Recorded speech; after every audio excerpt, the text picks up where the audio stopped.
Olá, turma do sexto ano, tudo bem? Vamos estudar hoje um novo assunto. Sabe aquelas expressões que ficamos na dúvida aí, como e quando empregá-las? Digamos, onde, aonde, donde, e aquelas palavras em que, quando é que eu posso empregar o S, o Z, ok? Então, verificaremos todas essas situações a partir de agora, tudo bem? Então, confira aí na tela e pegue seu material. De vez em quando, vá fazendo aí a anotação de algumas observações para facilitar a compreensão deste assunto, ok? Então, vamos lá. Na primeira temos aqui, como foi dito, existe algumas dúvidas quando estamos escrevendo se o correto naquele contexto seria a utilização onde, aonde e donde, ok? Para isso, a gente precisa ler esse pequeno excerto aqui a seguir, tá certo? E para cada um deles, você deve dar deve dar aí uma grande atenção para cada um deles, ok? Então vamos lá. E por falar em saudade, onde anda você?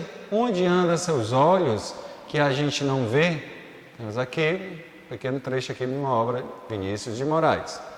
No outro incerto, em vez dessa felicidade asfixiante, como um excesso de ar, sentirei nítida a impotência de ter mais do que uma inspiração, de ultrapassá-la, de possuir a própria coisa e ser realmente uma estrela. Aonde leva a loucura, no entanto, é verdade. E assim escondo-me. Temos aqui um trecho de uma obra de Clarice Lispector. No próximo temos: e assim escondo-me atrás da porta para que a realidade, quando entra, me não veja. Escondo-me debaixo da mesa, donde subitamente prego sustos à possibilidade. Mais um trecho aqui de uma obra Fernando Pessoa. Então fica aquela dúvida: qual foi o critério para utilizar cada um desses termos? Qual seria? Será que eu posso empregar de qualquer maneira? Ou eu devo estar atento a algumas situações? Então, obviamente, você precisa estar atento a algumas situações. Nesse caso aqui, indica movimento e é empregado com sentido de ir para um lugar, aquele lugar, movimento e localização. Nesse caso, gente, estamos falando do aonde, ok? Se ele está indicando um movimento, ele tendo aí o sentido de para um lugar e aquele lugar, devemos empregar o termo aonde, ok? Devemos empregar esse termo aqui, aonde. Tudo bem, gente? Então vamos aqui para outra situação. Indica lugar, permanência. Pode observar que nesse caso aqui temos uma palavrinha-chave, movimento, enquanto nesse caso aqui podemos ter uma palavrinha-chave referente a este termo aqui, que ele vai indicar permanência. E ele é equivalente em que lugar ou no qual. Tudo bem? Então você pode observar que existe uma diferença bem interessante entre esses dois termos. Um irá indicar movimento, enquanto o outro permanência. Professor, e o donde? Como é que eu posso empregar o donde? Como você pode observar, donde significa de que lugar, surgimento, de onde surgiu, ok? Ou seja, sua origem. Então, como você pode observar, esses casos aí são, aí, de certa forma, semelhantes, mas é preciso saber que um deverá ser usado para indicar movimento, o outro lugar, indicando permanência, e donde, sempre que ele trazer aí a ideia de onde surgiu, surgimento, ok?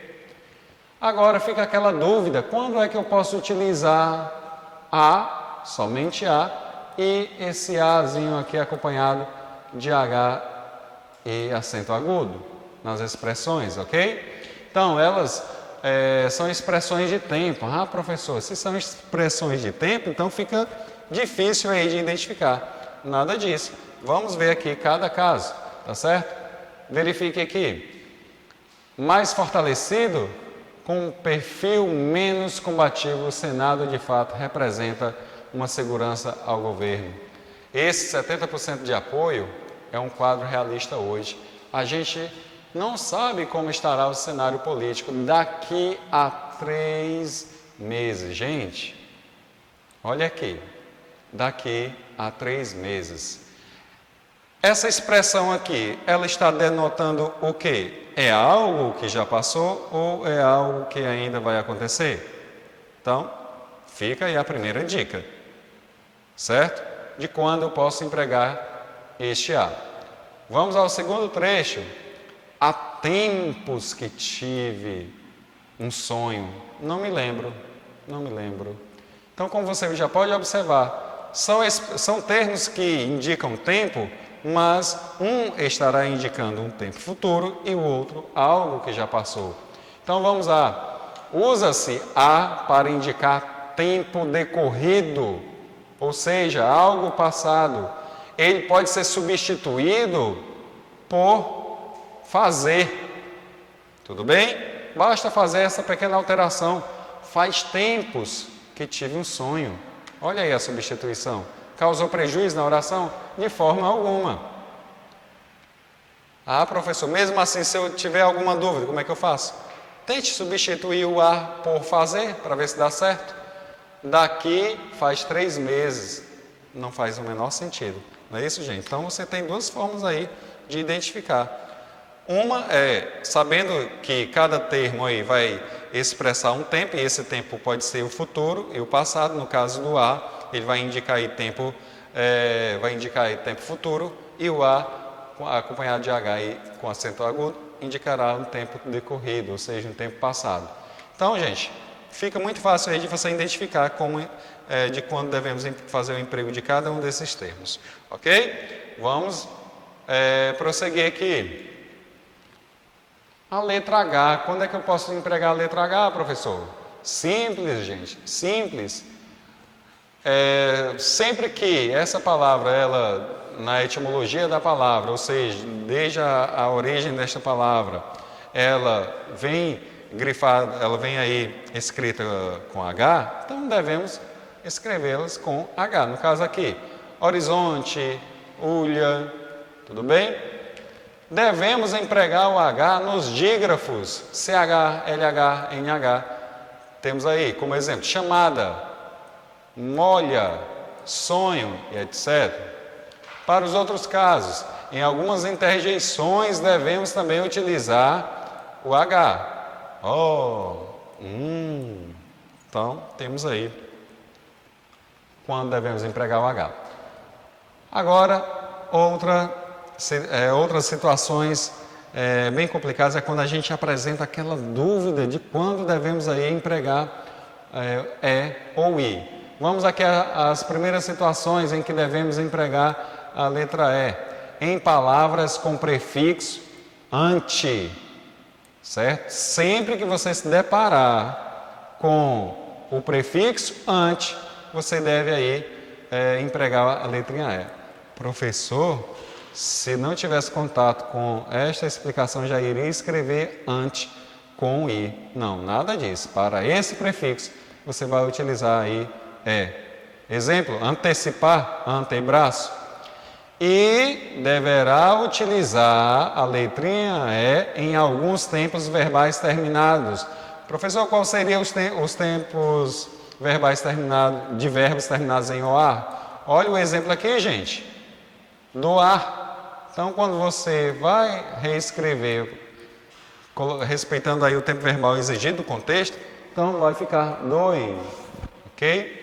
Temos aí flutuar, como é que você vai escrever dependendo aí do tempo verbal? Flutuem, ok? Não flutuem, é flutuem. Tudo bem, gente? Vamos adiante. Emprega-se em palavras com prefixo anti. Pode notar, o ezinho vai ser empregado quando esse prefixo já está acompanhado de e. Caso venha com i, você vai continuar escrevendo com i. Antipatia, antitetânico, temos aí como exemplo. Próximo, alguns tempos verbais de verbos terminados em uir permanece com o ir, tá certo, gente? Então, como exemplo, possuir, possui, retribuir, pode escrever aí retribui, tudo bem, gente? Vamos mais adiante. Letras G e J, isso aqui gera uma dúvida, e essa dúvida, ela é quase que, ela é uma dúvida clássica, sempre vai surgir, certo? Independentemente aí do seu nível de conhecimento, uma vez ou outra pode se deparar com esta dúvida. Mas você que é um aluno bastante atento, com essas indicações aqui, provavelmente você nunca mais esquecerá. Então vamos lá. Devemos empregar o G em palavras terminadas em agem, igem, ugem, ágil, égio, ígio, ógio e úgio.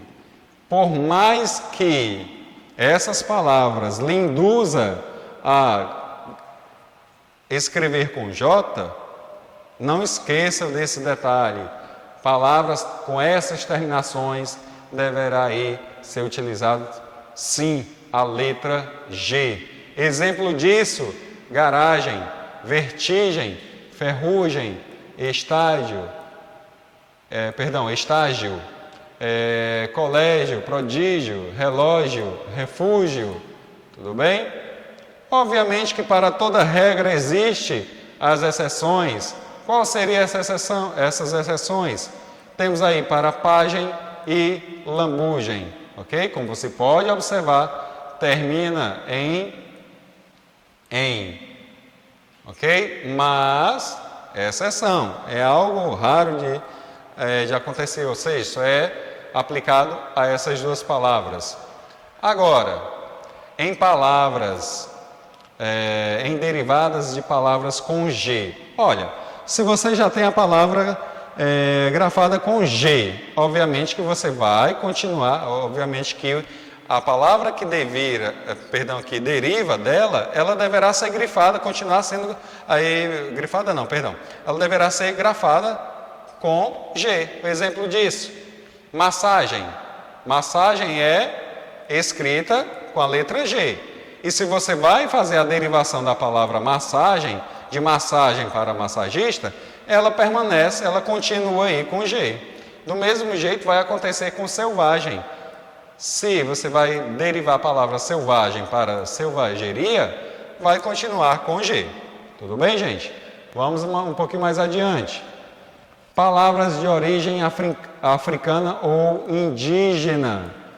Nada de grafar aí com G. Se ela é de origem africana ou indígena, deve ser escrita aí com a letra, deve ser utilizada aí a letra J. Tudo bem? Do mesmo jeito que aconteceu aí com algumas palavras que derivam de palavras com a letra J, com a letra G, certo? Se eu tenho uma palavra primitiva que é escrita com a letra G, obviamente que a derivada vai ser escrita aí com a letra G. Do mesmo jeito vai acontecer com palavras derivadas de palavras com J e em verbos terminados em jar ou gar, ok? Exemplo, nojento. Olha aí, a palavra nojo não é escrita com J? Ela é grafada aí com a presença de J? Sim, então, quando temos uma derivação, ela deve permanecer aí com a escrita da letra J. Cerejeira, cereja, ela vai derivar para cerejeira? Vai, então permanece aí com a letra J. Do mesmo jeito, arranjo, se eu tenho aí a palavra arranjar, no caso, temos aqui verbo, tudo bem, gente? Temos aqui um verbo, Então, nesse caso aqui, vamos aí derivar para arranjo. Lisonjear, vai derivando aqui, lisonjeado, ok? Então, é escrita com J, permanece aí escrita com J caso derive. S ou Z. Professor, há muito tempo atrás, sempre que eu tenho aí o S entre vogais, terá aí o som de Z. Tudo bem, ok, mas vamos aqui prestar atenção nessas questões. Isso foi há muito tempo, a gente deve aí verificar o que se diz aí na atualidade. Então vamos lá. Emprega-se S, derivadas de primitivas com S, ok? Professor, mas aqui eu tenho um S entre vogais. Ótimo, que bom que o que foi dito aí no passado ainda está servindo aí para tirar essa dúvida, mas fique atento, o S não está sendo empregado apenas por um único motivo, por estar entre duas vogais, não, ela está sendo aqui, essa palavra visitante, ela está sendo escrita desta maneira, porque justamente ela derivou da palavra visita, ok? Então, muita atenção. Obviamente que qualquer situação que venha aí contribuir para uma escrita correta, perfeitamente, você pode utilizar, mas fique atento a esta informação aqui. Nas formas dos verbos por querer e seus derivados, devemos aí utilizar S. Olha o exemplo, repor, certo? Requerer, exemplo disso, pusesse, quisesse, tudo bem, gente? Vamos para as próximas situações. Após um ditongo com som de Z, olha aí, após um ditongo com som de Z, devemos empregar S. Por isso que foi importante aí ter aquela observação. Não é porque vou empregar o S porque está entre vogais. Olha para esta situação aqui. Eu devo empregar S após o ditongo I, que tenha e que esse C apresente aí um som de S. Após o ditongo, som de Z, emprega-se S. Após o ditongo, o S com som de Z, eu vou aí empregar o S, ok? E para os sufixos, e para o sufixo oso, formador de adjetivo, eu devo empregar S. Amoroso, atencioso. Por que eu estou utilizando S? Porque está sendo utilizado aí o uso como formador de adjetivo. Professor, o que é adjetivo? Gente, vimos adjetivo há pouco tempo, são palavras que são empregadas aí, são palavras que têm a função de qualificar, ok? Devemos empregar S também nas seguintes situações. Nos sufixos, isa, ex e exa. Quando, professor?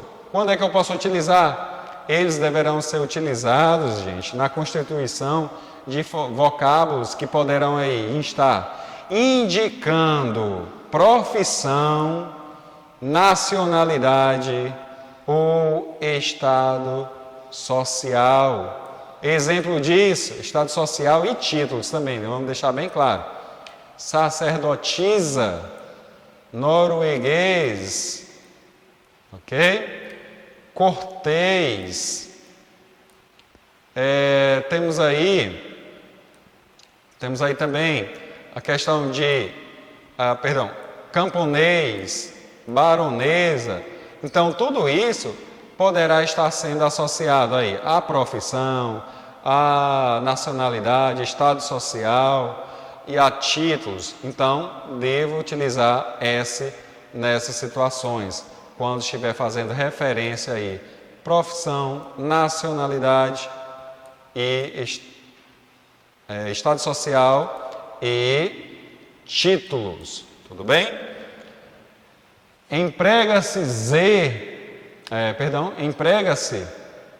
o Z em derivadas de primitivas com Z. Olha, se você tem a palavra raiz com a presença aí da letra Z, obviamente que na palavra primitiva, na palavra derivada, ela também vai apresentar Z.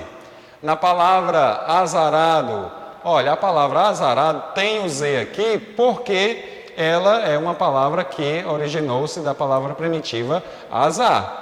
Tudo bem, gente? É algo bem semelhante que aconteceu com o G, com o J e agora está sendo citado aí o Z.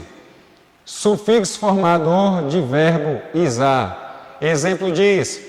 Nada de escrever realizar com S, nada disso. Olha aí. Se fosse para utilizar, seguindo aquela regrinha que você aprendeu lá há muito tempo atrás, dizer que devemos utilizar o S entre vogais, facilmente você poderia cometer um equívoco nesta situação. Por quê? Porque em sufixos, formador de verbo, ou seja, que serão verbos, são palavras que indicam ação.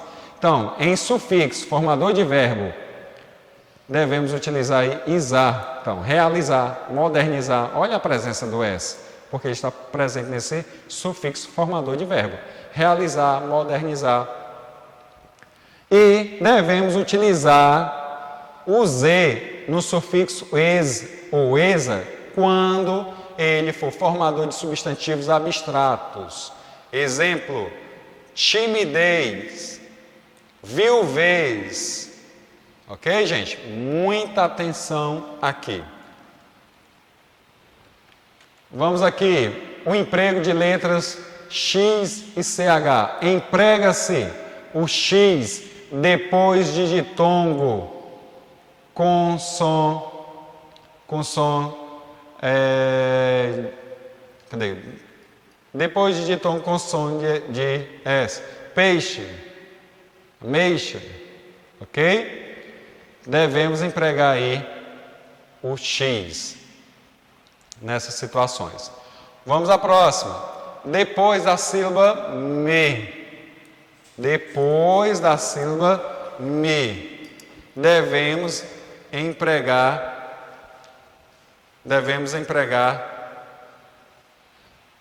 X, ok? Mexer, mexerico. Olha as exceções. Somente para esta palavra devemos utilizar CH.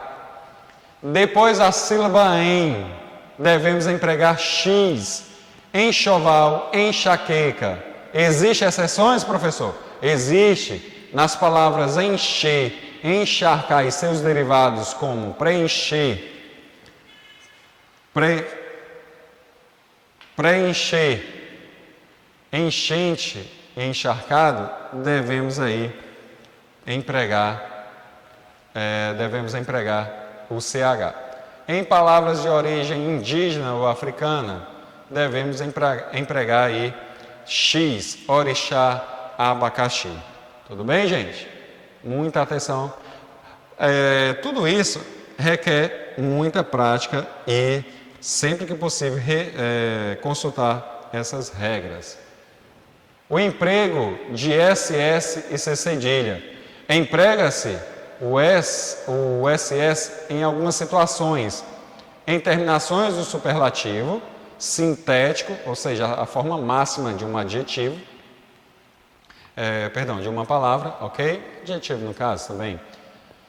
E do imperfeito de todos os verbos. Então, lindíssimo, olha aqui um adjetivo na sua forma máxima. E nos tempos imperfeitos, no tempo verbal aí de todos os verbos. No caso aqui, o imperfeito, corrêssemos, falássemos, cantássemos.